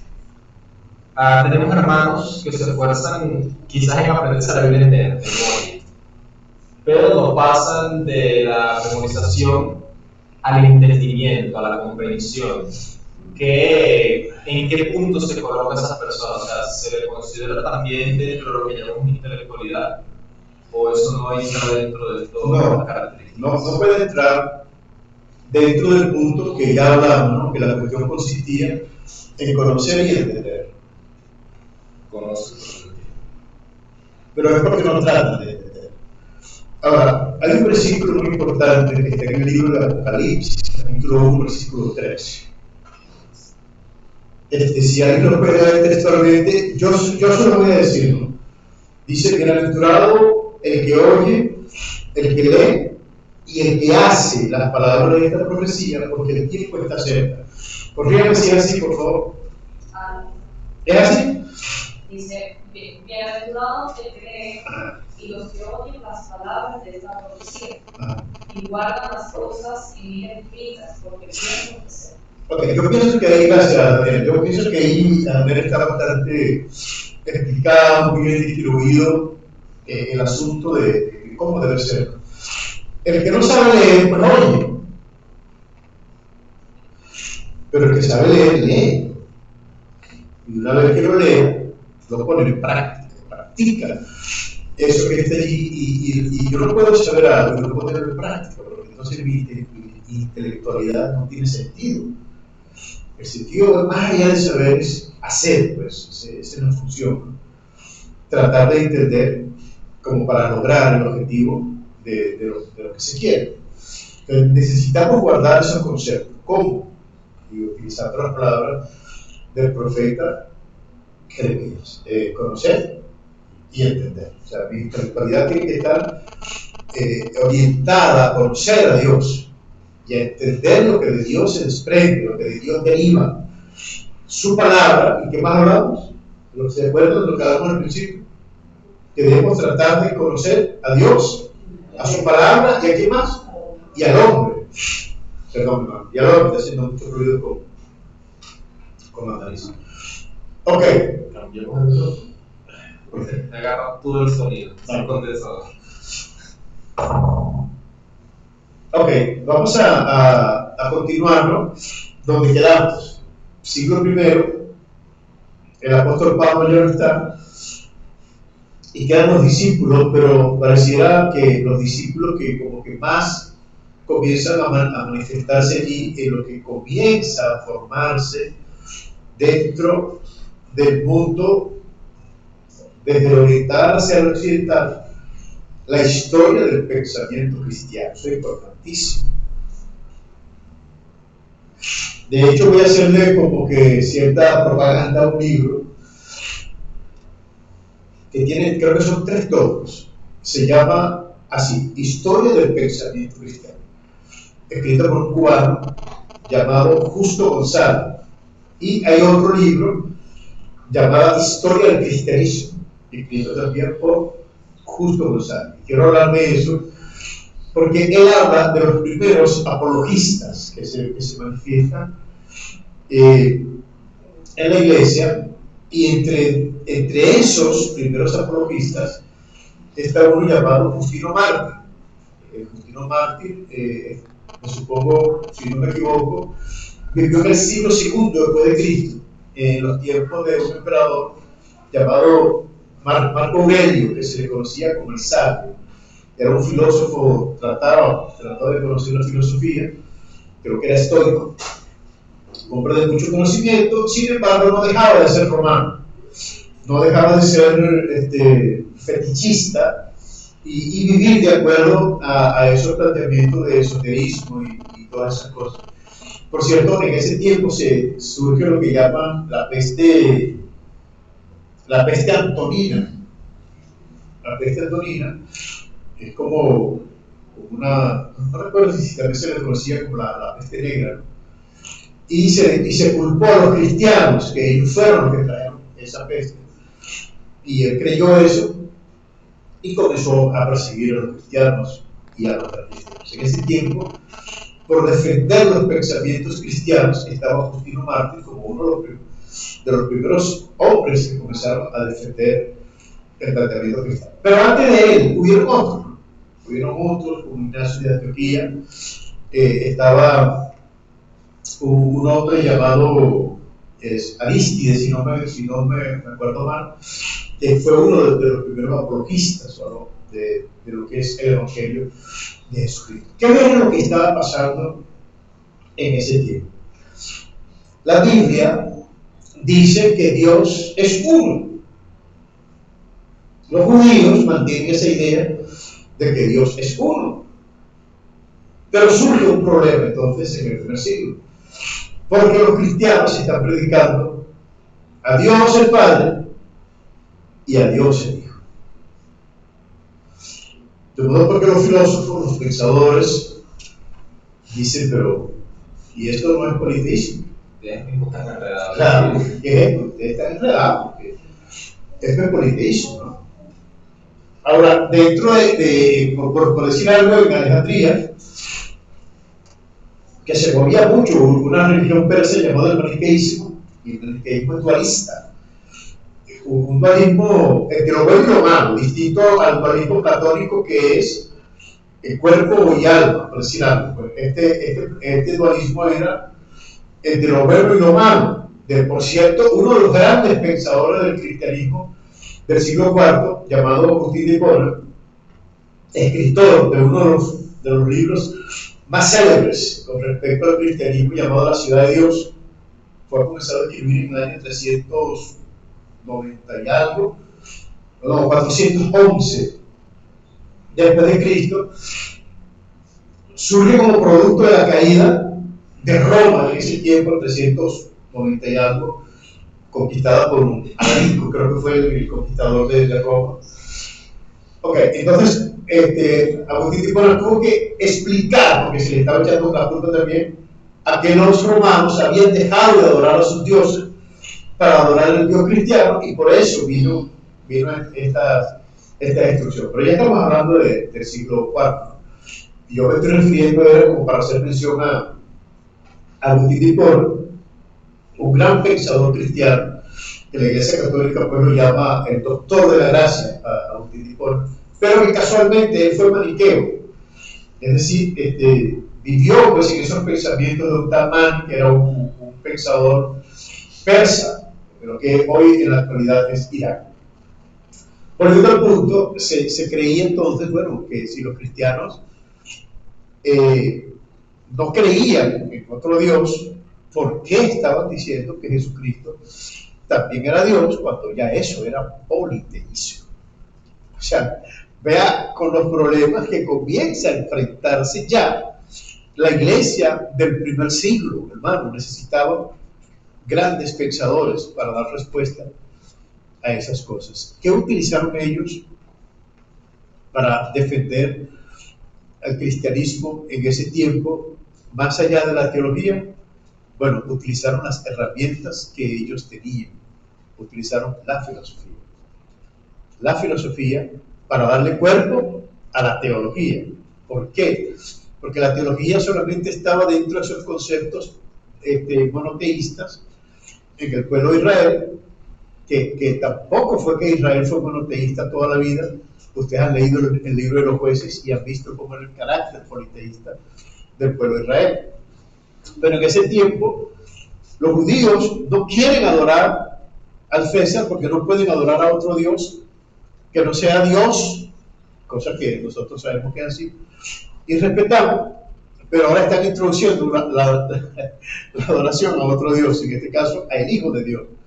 Ellos están considerando eso como politeísmo, y resulta pues que tuvieron que levantarse pensadores que no solamente conocían la teología, sino que conocían la filosofía, conocían la oratoria, conocían la dialéctica. Miren lo que estamos utilizando ya, ¿no? Porque hoy un teólogo puede saber defender con teología solamente, pero es que en aquel tiempo no iban a luchar con teólogos, iban a luchar con filósofos, iban a luchar con oradores, y lo que denominó Platón o Sócrates iban a luchar contra los sofistas. Y pudiéramos hablar en el término de sofista, no con los mismos sofistas que habla Platón en sus diálogos. Pero tuvieron que utilizar las mismas herramientas que tenían los inconversos para luchar contra los inconversos. Por ejemplo, el escritor, en el libro, en el primer tomo de Historia del Pensamiento Cristiano, en el prólogo hay un concepto muy bonito que yo estuve leyendo, y un profesor de la iglesia de la Universidad de Yale, que habló acerca de este libro. Él decía que el comienzo del cristianismo en esencia fue muy parecido a la salida del pueblo de Israel de la tierra de Egipto, porque ellos dicen que para construir las cortinas, para construir con el oro, los utensilios del templo o del tabernáculo, todo eso lo hicieron con lo que sacaron de la tierra de Egipto.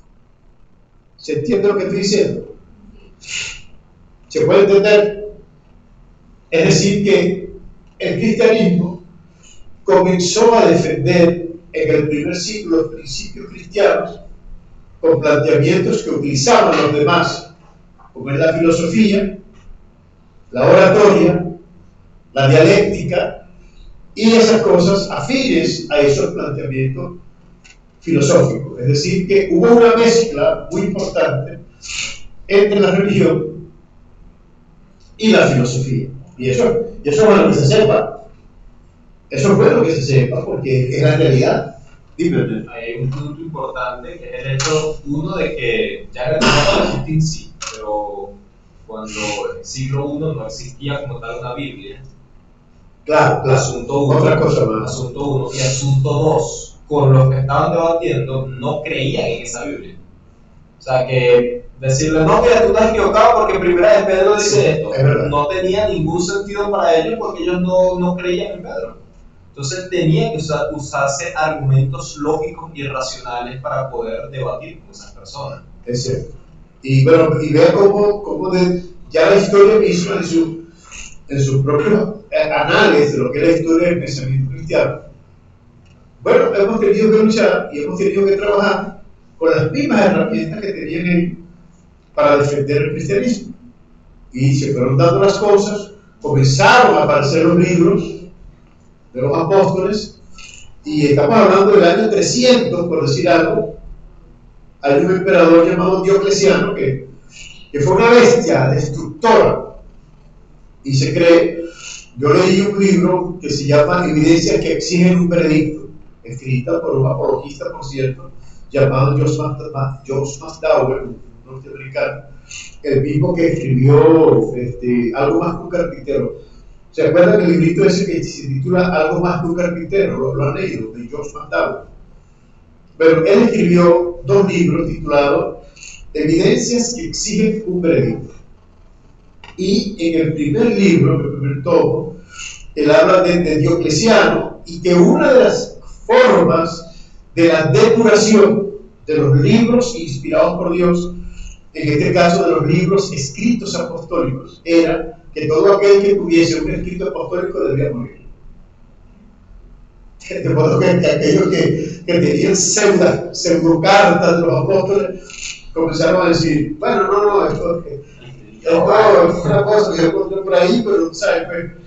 Entonces yo dije que era de los apóstoles, pero los que tenían verdaderas cartas de los apóstoles entregaron sus vidas por eso. Y comenzaron a copiar rápido. Y esa es una de las cosas, como dato curioso, hermano. Por eso usted se encuentra que hoy tenemos en el Nuevo Testamento, por cierto, muchísimas versiones del Nuevo Testamento, porque son muchos los escritos y son muchos los errores que se cometieron en las copias. Una carta que nos envió Pablo, pero esa carta tiene que ser distribuida rápido porque nos están persiguiendo. Y hay 3 escritores, 4 escritores, y está uno dictando. Bueno, y uno escuchó una O, y el griego tiene 2 O. La omicron, que es la O redonda como la que utilizamos nosotros, y la omega, que es la última letra del abecedario, pero eso de alguna manera puede cambiar el significado. De modo pues que entonces nos encontramos una cantidad de variantes hoy en el Nuevo Testamento. Pero es por eso, ¿no? Porque sucedieron algunas cosas. En alguna ocasión hablaremos un poquito de crítica textual. No completamente, ¿no? Unos rasgos que pudiéramos conocer de la crítica textual. Pero volviendo al punto, déjame terminar con la historia de Diocleciano en el año 300. Vea lo que sucede, hermano, que por tener un libro del Nuevo Testamento la gente moría. Hoy que tiene varias Biblias y casi nadie dice nada, pero en aquel tiempo morían verdaderamente por eso. De modo pues que quienes comienzan con este trabajo de la construcción de un pensamiento de la historia cristiana, hombres como Justino Mártir, hombres como Clemente de Alejandría, que era un filósofo, hombres como Orígenes de Alejandría, que era un filósofo. Es decir, que mientras no teníamos la Biblia, bien dicho por Hernán, los filósofos cristianos que se convirtieron al cristianismo comenzaron a dar la cara por el cristianismo. Hoy decimos, bueno, y de verdad, pues, el apóstol Pablo también habla de la buena filosofía. Pero Agustín dice, no, la filosofía, la verdadera filosofía es el evangelio, porque es el conocimiento de Dios. El hecho de que la imprenta se inventa más o menos, o sea, la imprenta que conocemos hoy en día, ya se habían creado sistemas de tratar de compilación. Los romanos trataron de hacerlo, creo que los chinos también. Los códices, se decían los códices. Pero la imprenta, como se conoce hoy en día, se inventa más o menos en el tiempo de la Reforma. Sí. ¿Qué estoy queriendo decir con esto? La mayoría de libros que existen antes del tiempo de la imprenta, digamos del tiempo de Cristo, por decir, hay 1, 2, 3 ejemplares de libros muy conocidos. Habrá cuando mucho 10 ejemplares, porque llegaba un rey que era quien tenía plata para pagarle a alguien para que le tradujera 400 páginas de un libro y pagar, bueno, había 2 ya. Después llegaba otro rey, bueno, y así 3 y 4. La Biblia, digamos de lo que es el Nuevo Testamento, es el único libro de esa datación que tiene miles de copias de aquella época. O sea, había tanto interés en querer conocerlos y que quedaron. Porque se quemaron muchas, que es lo interesante. O sea, de los otros libros que estamos hablando, nadie los andaba buscando lo quemaron. La idea no llega a 10. Ajá. O sea, estamos hablando de libros que eran muy conocidos. Hay muy pocas copias. De la Biblia hay muchísimas, y esto también es un elemento que podemos tomar, aparte de la intelectualidad, de la evidencia histórica de que había una creencia y de un hecho real de que existió Jesús y que había muchísimas personas que repitieron eso por muchos lugares. Ok. Ya el tiempo que nos queda es bastante corto, pero quiero hablar, no me puedo ir sin hablar de Martín Lutero. ¿Por qué? Porque en los tiempos de Martín Lutero, lo que es la parte el analfabetismo era muy grande, era muy poderoso. De modo que la Iglesia Católica se sirvió de eso, se aprovechó de eso para mantener subyugada al mundo, en el mundo, pudiéramos decir, el mundo medieval en ese tiempo todavía, porque la Reforma es quien acaba o que termina con esa época que se llama el medioevo. La Reforma es prácticamente quien termina con eso, y claro, algunos tienen algunas aristas allí porque antes de la Reforma o se critica de la Reforma, sucede lo que se conoce como, en la parte histórica y en la parte artística, se conoce como el Renacimiento. Esa es harina de otro costal. Pero hablando de esto, ¿no? En los tiempos de Martín Lutero, por cierto, Martín Lutero era agustiniano, una rama de la Iglesia Católica que era muy dada a los estudios, y Martín Lutero era precisamente agustiniano en honor a Agustín de Hipona, conocido después como San Agustín. De modo pues que la obra de Martín Lutero, y podemos decirlo de esta manera, hermano, oiga lo que le voy a decir. El hecho de que exista el protestantismo hasta el día de hoy, y pudo haber pasado después, pero por lo menos en la fecha de Martín Lutero se la debemos a un intelectual llamado Martín Lutero. Era un intelectual, tan grande era este hombre, que quien ordenó y regló, por decirlo de alguna manera, el idioma alemán. El idioma alemán es producto del trabajo de Martín Lutero. Le dejó ese legado a Alemania, Martín Lutero. ¿Y cómo lo hizo, hermano? Escribiendo el Nuevo Testamento, traduciéndolo del griego a un idioma o a varios idiomas, porque, como dato curioso, les digo esto, ¿no?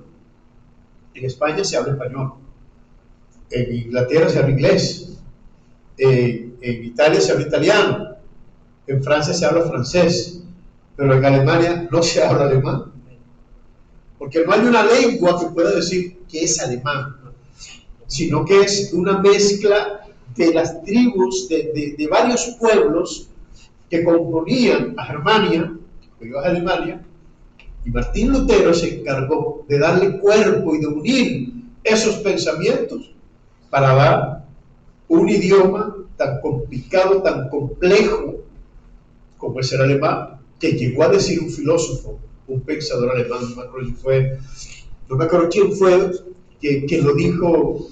¿Cuál filósofo fue el que habló? Heidegger, no me acuerdo de ellos quién fue que dijo que los únicos dos idiomas que se puede filosofar es en el griego y en el alemán. Imagínense eso. Un minutito. Entonces, ¿qué estamos diciendo con esto?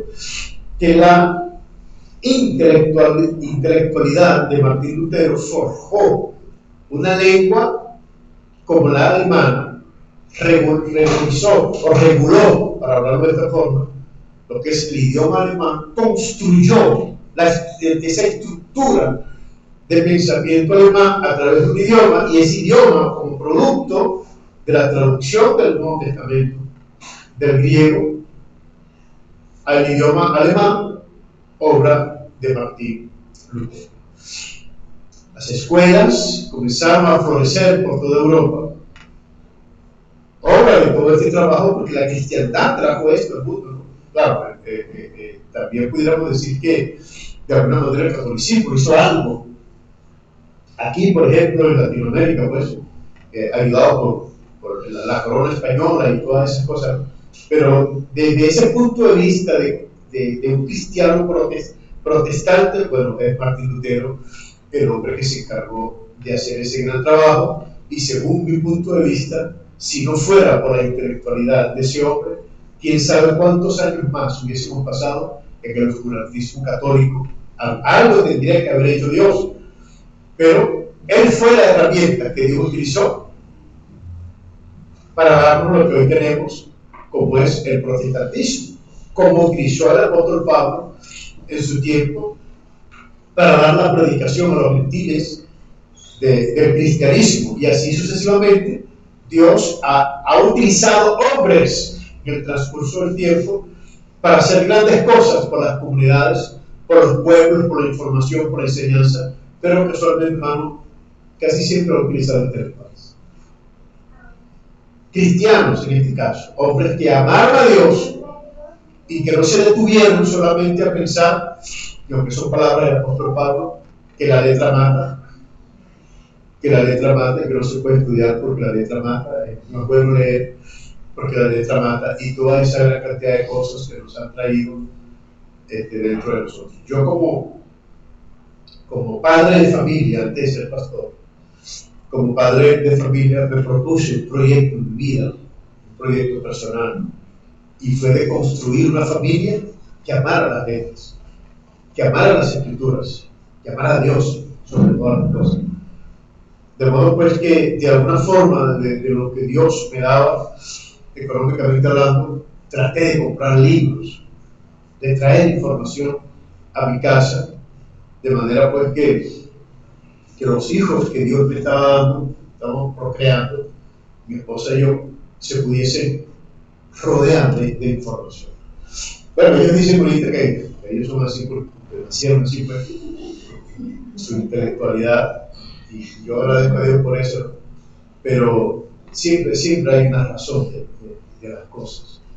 Y yo siento, hermano, que de alguna manera eso necesitamos. Yo hoy, cuando veo que los muchachos en la iglesia están interesados por aprender, por saber, por querer estar metidos en esas cosas, yo lo disfruto. Yo lo disfruto mucho.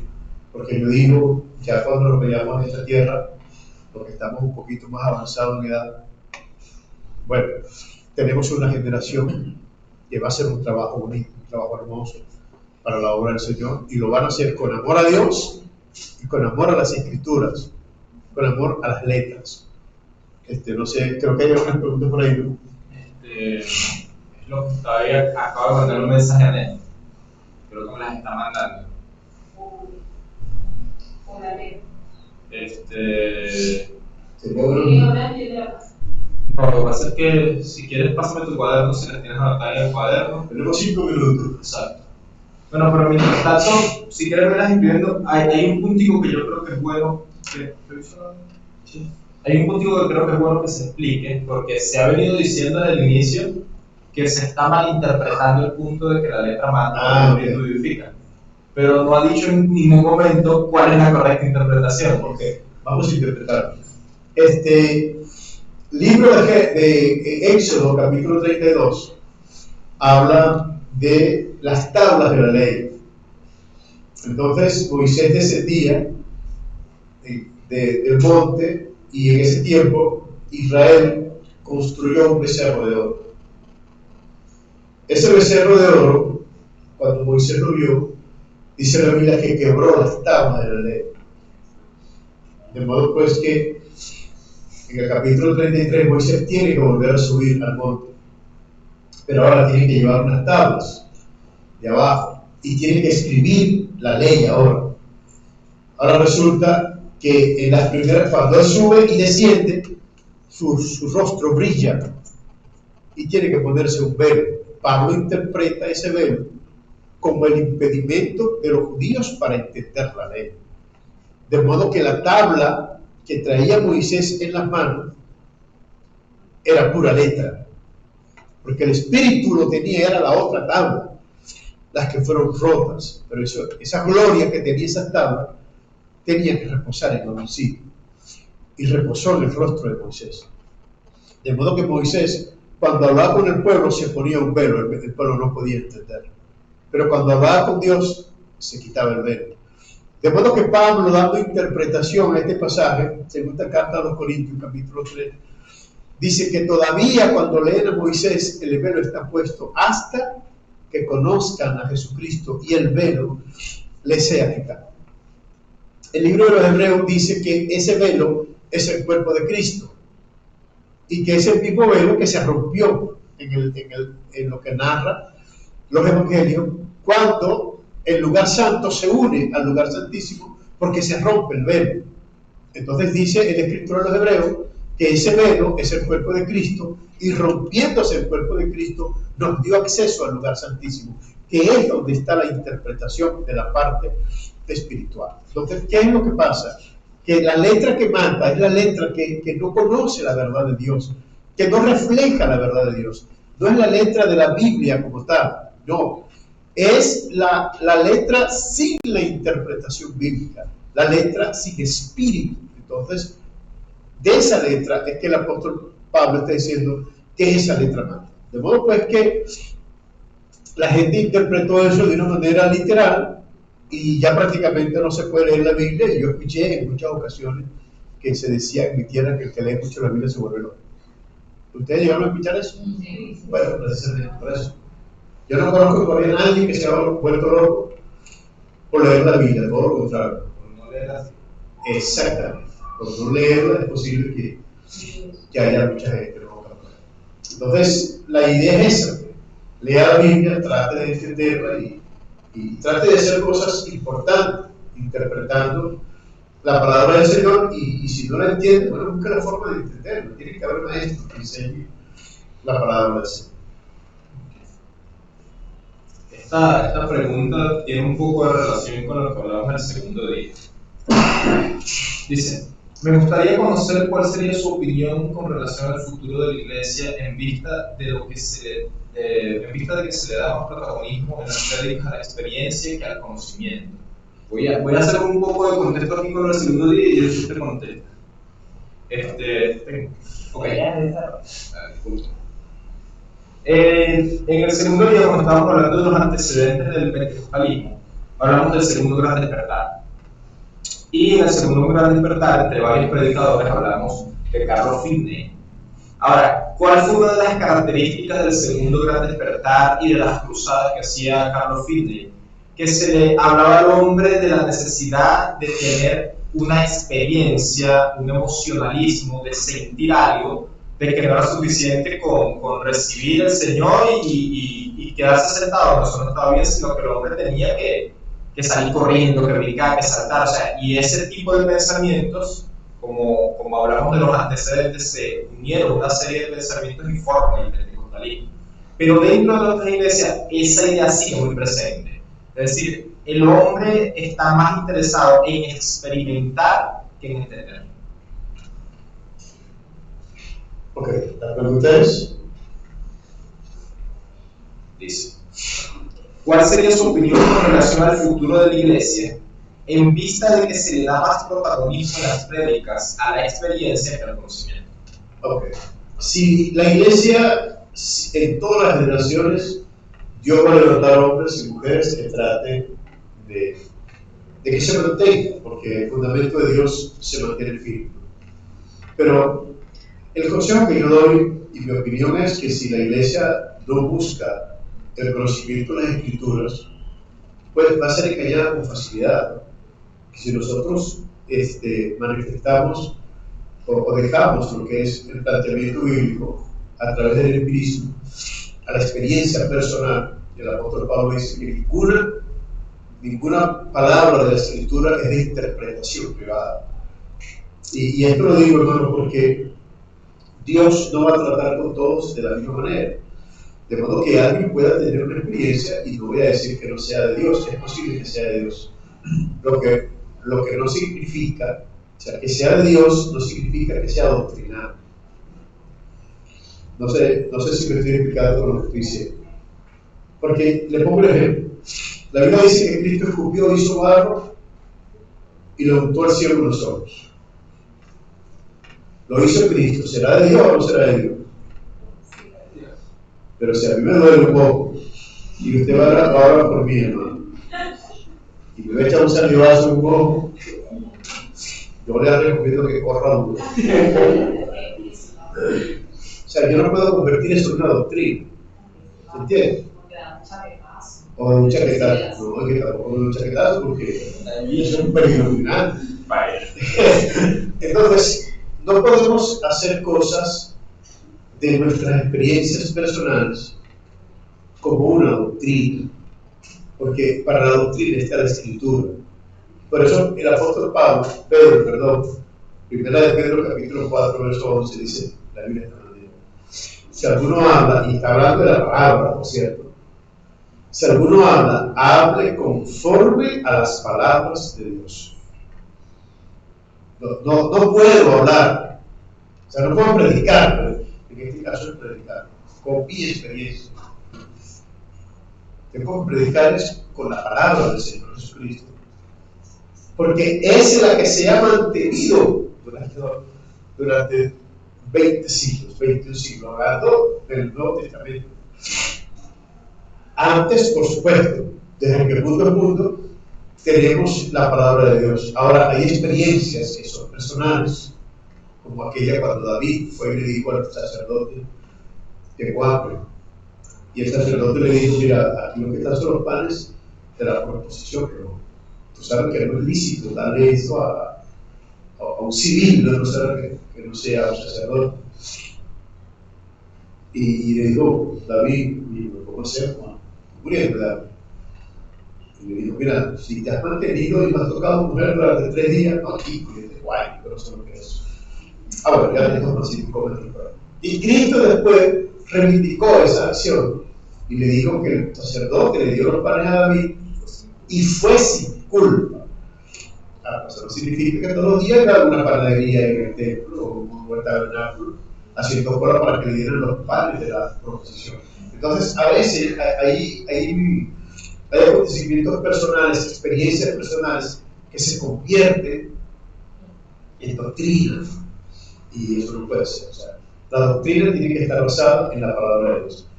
Si no se basa en la palabra de Dios, cualquier congregación que tenga una doctrina fuera y no basada en la palabra de Dios tiene un solo destino: fracasar, caer.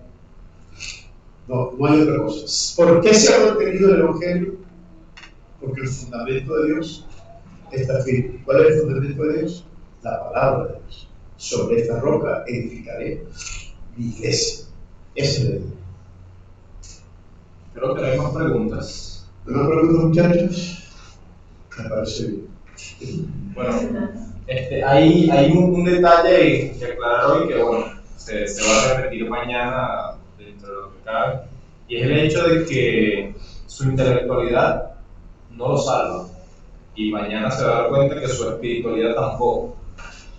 Como cristianos necesitamos ser espirituales y ser intelectuales, pero no podemos nunca poner nuestra salvación en ninguno de estos dos puntos. La salvación seguirá tanto para el conocedor como para el ignorante en el Señor Jesucristo.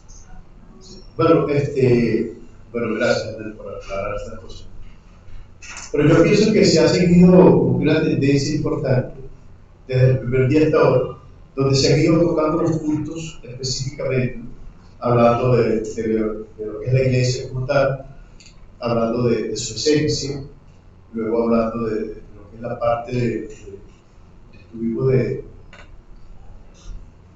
cuando hablamos de la actualidad y el futuro. Sí, el Espíritu Santo, luego hablamos ayer estuvimos hablando del pentecostalismo, pero creo que el segundo día entregamos del sí. En el segundo día hablamos de la esencia y del origen. Ok, correcto. Y hoy pues estamos hablando de la intelectualidad, pero siempre enfocado en que Dios sea glorificado por eso. Si su intelectualidad no glorifica a Dios, usted no ha perdido mucho.